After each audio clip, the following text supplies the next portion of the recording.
Good morning po sa inyo mga kababayan ko, no? Ito naman po si Chef Ariel, no? Pag-usapan natin yung Paxilica. Yung Paxilica po, no? Napaka-dangerous po sa bansang Pilipinas ito. Kasi lahat ng energy na kanyang makukuha dito pag dumating itong sinasabi nilang Paxilica nito, itong tinatawag na EI hub, no, ubos ang energy, ubos ang tubig dito. Kasi kailangan ito ng heat energy at cooling na naman gagaling sa tubig, no. Kawawa po. Sira na ang kalikasan at binenta na ang bansang Pilipinas kasi nagkaroon na sila ng settlement agreement na ang bansang Pilipinas ay kanilang rerentahan yung mga paupahan ng mga lupa na yan dyan.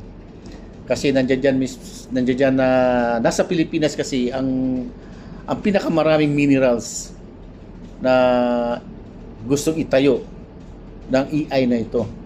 Kaya hindi dapat na mangyari ito sa atin. Mabubura ang bansang Pilipinas at maglalaho tayo mga Pilipino.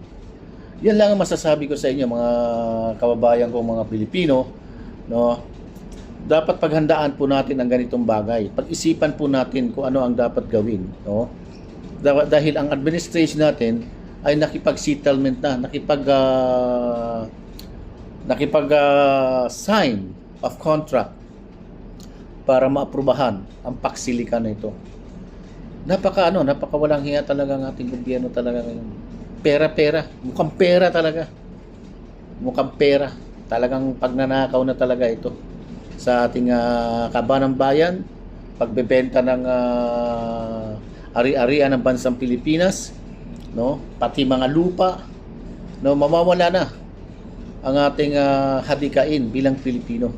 Kaya maraming salamat po sa inyo, no, sa inyong lahat.